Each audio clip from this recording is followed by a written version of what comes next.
Hola mis amigos, impossible amigos, my name is Taffrey16 and welcome back to another episode of Reading Your Comments, episode 218, and it's a supersized edition this week as I did not have a Reading Your Comments last week, and we have 45 comments to read. It is Sunday, maybe Saturday if you're watching this a day early on Patreon. For those that know, the Patrons have the option to watch these as well as the reaction videos up to a day early, sometimes more. With all that being said though, let's get to reading these comments. Congratulations for 30k, thank you very much. I suppose Hammer House is a bit dated now, but I actually prefer old school horror to the newer stuff.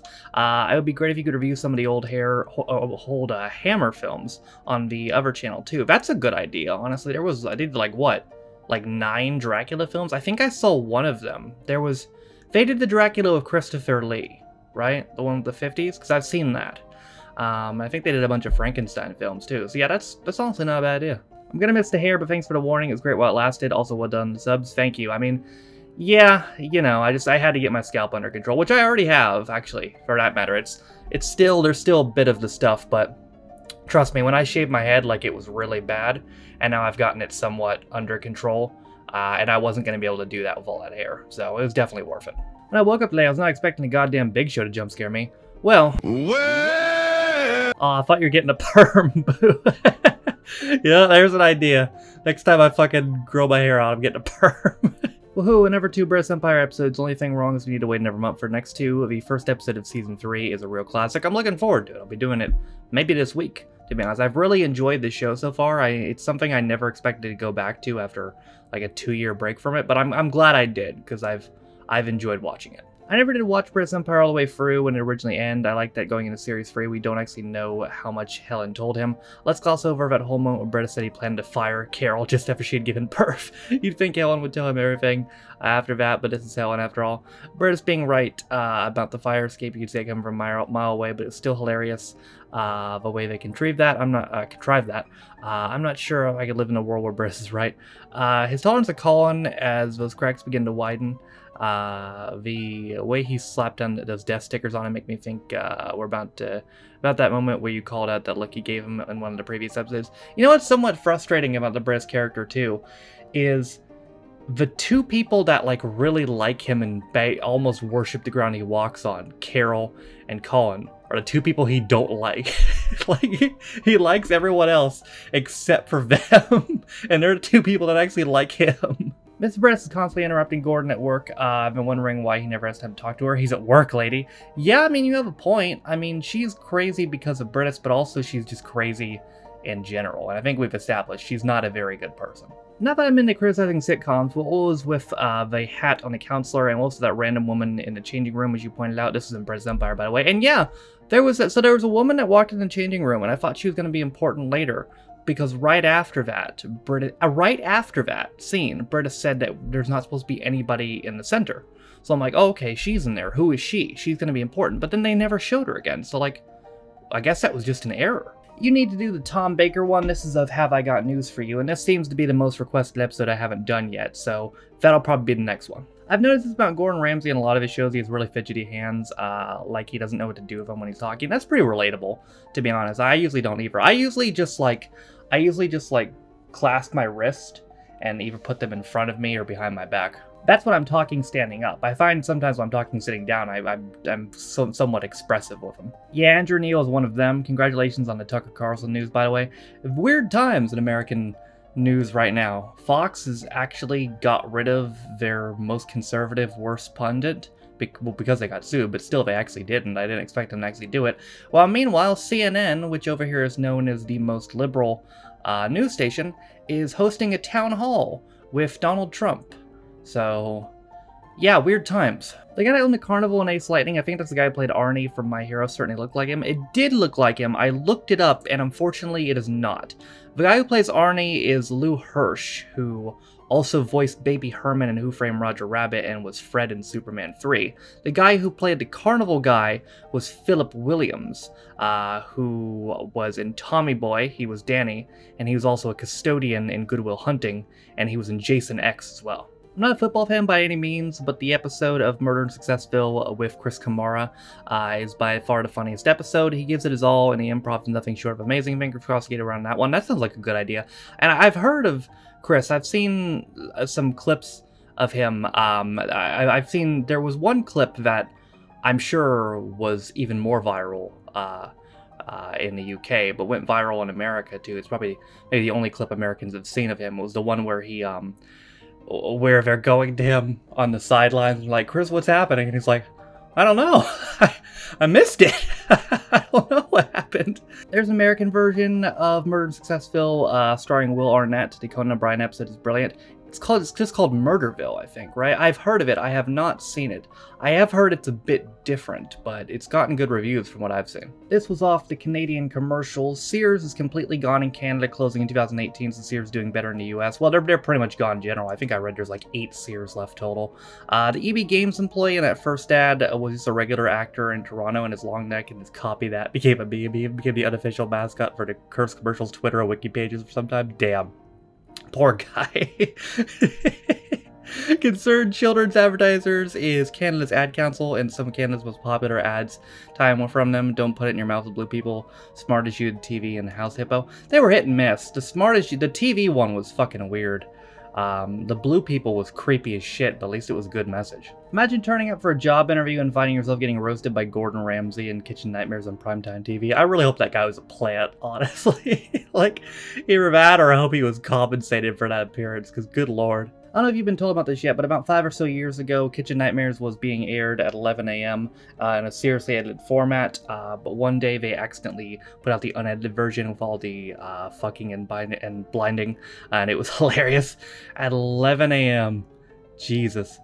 Is that too early to watch Gordon Ramsay curse out people uncensored, or is that just the right time? I feel like it might be just the right time. I hate the dub sound effects in the American Kitchen Nightmares too, especially the squelching when Gordon, Chef Ramsay meddles with his food.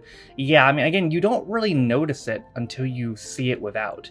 But like watching Ramsay's Kitchen Nightmares compared to the normal one is really an eye-opening experience, because like you really notice that they don't have the sound effects, and again, I like it a lot better. Great video, there's now a new Australian version of Kitchen Nightmares, but Gordon Ramsay doesn't do it. Really?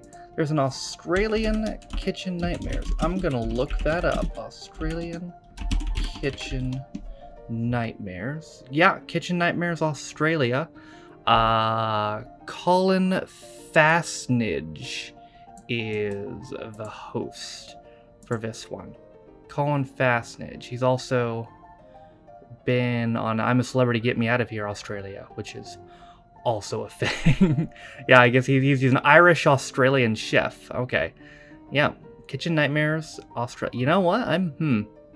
I might just maybe want to see that. You should check out a few of the US Kitchen Nightmares episodes. The one in particular of Amy's Baking Company is absolutely wild. Oh, I've seen all of them. I mentioned it in the first reaction I did, but you know, I didn't really expand on that, so I guess I can now. So, in 2014, I had major back surgery. I had scoliosis really bad. Near the end, my spine looked like a snake. It went like this. It bended at like a 57-degree angle, so I had spinal fusion to get it repaired. And what they do with that is they cut you open, they straighten your spine as much as possible, and they put 4 titanium rods, 2 on each side, around your spine to keep it in place and keep it from bending again. The reason why that is crucial to the story is because after I got that surgery, I was cooped up for a while. I missed 6 weeks of school. The first week of that was in the hospital, and then after that I was at home, and most of the time I was just laying down because, you know, what else could I do? I had Hulu, though, and at the time on Hulu, they had every single episode of US Kitchen Nightmares, so I watched the whole fucking show. It's the only time in my life I've ever really binge-watched stuff because I didn't have anything else to do. But yeah, I watched every single episode of that show. Phil Wang is awesome. If you ever do a full series of Taskmaster, you should do the series he's in. You know, I've been thinking about Taskmaster a lot recently, and I think I'm going to go back and do a series somewhat soon. Maybe next month. I don't think I have time to fit it in this month, but maybe next month. I've been into recordings of Have I Got News For You. Never judge based off how much makes the final cut. The recording will take 2 hours or more. Phil Wang might have said a lot more, but it's on the editing room floor. Frankie Boyle is best at saying loads and not getting it broadcast. Frankie Boyle is best at saying loads and not getting it broadcast. Whether you meant to or not, I think you just summed up Frankie Boyle's entire career with one sentence. In retrospect, Liv Truss got off very lightly in this Have I Got News For You episode, considering 49 days. Ah yes, but remember, she's a fighter, not a quitter. Never apologize for being in love with Jet. Some of us over here have been in her slipstream for the last 30 years. I don't blame you. I mean, dear lord, it should not be legal to be that attractive. You would please note there's only one more joust in the rest of the Gladiator series, thank God, because, ugh, it's just, like, they really scraped the bottom of the barrel for that one. Yeah, the first two series of Red Dwarf are a lot more about the characters rather than sci-fi. They're actually my favorites for that reason. Rimmer and Lister are really well written. Yeah, I mean, it really dawned on me as I was watching that previously I had only seen, between the first two series, I'd only seen Series 1, Episode 1, and that was almost 5 years ago that I saw it, about 4.5 years ago, before I did the first series. So I'm excited to see Series 2 now. In the Red Dwarf books, Lister intentionally gets himself caught with the cat so he gets sent to stasis. They expand a bit on how he got into Red Dwarf to begin with. They're worth looking into if you want to get more detail on certain things. I didn't know there were books, to be honest. But I guess that makes sense, because the captain said to him, if I remember, that he was risking giving up his wages only if he didn't give up the cat, which implies because he did, he still got to keep his right wages. So, yeah, I mean, if you got paid anyway and got to be in stasis the rest of the trip, that sounds like a pretty good deal to me. When you get to episode 5 of Red Dwarf, Confidence was played by Craig Ferguson. For anyone American, yes, him from The Late Show. Yeah, I remember The Late Show with Craig Ferguson. It was a good late show. And then they gave it to James Corden, and he ruined it. Rimmer was originally going to be played by Alfred Molina. Really? But Molina ended up dropping out of the role because he wasn't keen on the idea of being a hologram for the entire show. Okay, that's a little weird. But man, I also read that Chris Berry also tried out for Lister. Can you imagine Chris Berry as Lister and Alfred Molina as Rimmer? That would have been something. That's alternate universe Red Dwarf right there. There was a reunion of the cast of the British Empire streamed on YouTube a while back. One of the cast members got to get a bit pissy about Chris Berry's success on Red Dwarf. Really? That's a little weird, isn't it? I mean, no offense to them, but who do they think they are? I mean, he's Chris Berry. What Queen did was absolute genius. They totally understood the memo and put together a perfect set for the day. Not a note was wasted. It's crazy to think that they almost weren't there. I mean, yeah, watching that Live Aid documentary, like, that performance was so powerful. Like, I literally got goosebumps watching it, even now. Like, it's gotta be one of the greatest live performances ever. There was never a documentary that showed the same night as this preceding this called Live Aid Against All Odds, which is told the complexities of putting together a show together like this. Maybe might watch that. To be honest, I was more interested. I'm glad Marcus chose the one that talks about the actual show, because I was more interested in that, to be honest. Having seen the Led Zeppelin performance from Live Aid, I have to say, yeah, it was bloody awful, and I'm a fan. Drugs might help write some good music, but not necessarily always help play good music. You know, I had said before I wasn't going to do, like, music reactions, but I might make an exception for this, because I do want to see it. It's nothing compared to next week's Coronation, featuring the likes of Take That, Elton John, Harry Styles, Miss Miggins, and the local pie shop. You know, it's funny. As I'm recording this early morning on Saturday. I think the Coronation's happening, like, right now. I'm not going to watch it, but hope it goes well, I guess. I had to smile about your little disclaimer about bad people, which came straight after Andy Kershaw, who had spent time inside for breaching a restraining order after harassing his former partner. Yikes, that's some instinct she got. She also say that part, yeah, I know about that, but geez, well, well, I mean, at least I got the message across. I wasn't lying. Just rewatching all of Ben Dorm again recently. It's interesting watching his later seasons to see how much changes in the show, but there's definitely a noticeable quality dip after season 4. The first 3 episodes of season 5, I gotta say, I've enjoyed so far. I haven't noticed a quality dip yet. Kenneth is the funniest character in Ben Dorm by a long way. Jeff's mom is so annoying and she gets worse and worse. I almost stopped watching because she just gets super annoying. I think a stupid character often works well. Take Father Dougal, for example. It's a gold standard of stupid done correctly. Even Liam, he has his funny moments. Jeff's mom, well, she serves no purpose. Liam already fills the idiot role. 2 idiots and 1 Joe doesn't work. Character writing 101. One every man, 1 idiot. It's tried and tested. If you have 2 morons, then writing for them will always lead you trying to out-stupid each other, and what happens when you push too far one way, it lowers the obnoxious, irritating line, as seen here of Jeff's mom. I somewhat agree with your sentiment, but not about the character, because you say 2 idiots. Jeff's mom was there first. Liam came in season 4. If anything, they should just not added Liam. Glad to see you're enjoying the Sarah Jane Avengers. I still think to this day it's the most watched children's show on CBC, with 1 episode in series 3 getting over 1 million live viewers. Wow. I imagine that's a lot for a children's show, but yeah, it doesn't really feel like a children's show. I mean, it's some children's shows can be really well written, but like Sarah Jane is really well written. The clown Sarah Jane was played by Bradley Walsh, hosted Chase. Really?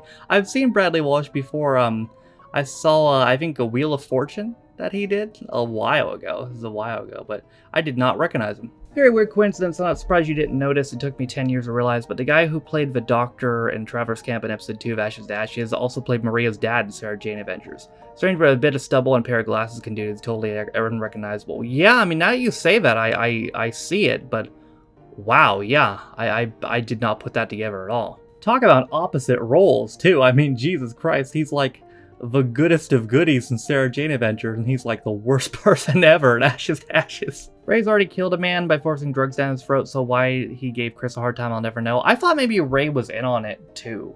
Like, the looks he kept giving Chris and all that, I thought maybe he was going to be revealed to also be in on it, so I thought that's why he was shitting on him, to get him to shut up. Take inspiration from the TV review segments in Charlie Brooker's Weekly Wipe, Discover New Shows. A brilliant idea. Hopefully you'll get a chance to circle back to Scream Wipe in addition to TV show reviews. Gets more in-depth, featuring some genuinely eye-open stuff on how TV industry operates. Plus there's the one-off Games Wipe if you're planning on watching the Charlie Brooker Cinematic Universe. I'm interested in Games Wipe. Yeah, I think it's... well, there's... actually, he has one... I don't think it's... I don't know if Games Wipe is a different thing. He has a thing called How Video Games Ruined Your Life, which I have a copy of, or How Video Games Changed the World is what it's called. It's pretty long though, it's like an hour and a half, so I'll have to think about it. As soon as I saw your reaction on Charlie Brooker, I knew you'd do Mr. Selfridge. Yeah, I'm kind of regretting it now because I forgot all about Piven. For those of you that know, Piven has had multiple sexual assault allegations leveled against him. Usually I try to refrain from doing shows of people of that nature, but, you know, it's done. Alright, y'all, that's gonna do it for another episode of Reading Your Comments Supersized Edition. The comments in the video were pulled from the following videos: Reading Your Comments 217, Birds Empire 1415, Have I Got News for You 8, Ace Lightning 2, Murder in Successville, Canadian Commercials, Ramsay's Kitchen Nightmare 3, Have I Got News for Boris, UK Gladiator Series 2, 9, and 10, Complete First Series of Red Dwarf, Live Aid Rockin' All Around the World, Benidorm 29, Sarah Jane Adventures Complete Second Series, Ashes to Ashes Series 2, and Charlie Brooker's Weekly Wipe 2, and Mr. Selfridge. Those are the videos that I pulled comments from today. If you want a chance to get your comment read next week, then the videos to comment on are as follows. This video, the 2 Benidorm reactions that came out yesterday, and the reactions that come out tomorrow, Tuesday, Wednesday, Thursday, Friday. Those are the videos to comment on. If you want a chance to get your comment read in next week's episode of Reading Your Comments. But that is it for me today. Thank you guys for watching. If you liked the video, be sure to leave a like. If you didn't like it, don't. If you want to follow any of my social media links, my Twitter, I stream every single day, my second channel, Freak16 Views, my Twitter. If you want to follow me on my Patreon, if you want to remember my daily motion, all things are in the video description down below, as well as Twitch, Foz channel, and community Reddit. Thank you to all my Patrons, also are named in the video description. If you didn't know, you can be a patron of me for as little as $1 or £1, and you get access to direct videos, as well as reading comments up to a day early, sometimes more. For all that being said, though, my name is Taffer16. It's been my episode 218 of Reading Your Comments. I'll see you guys next time. Bye.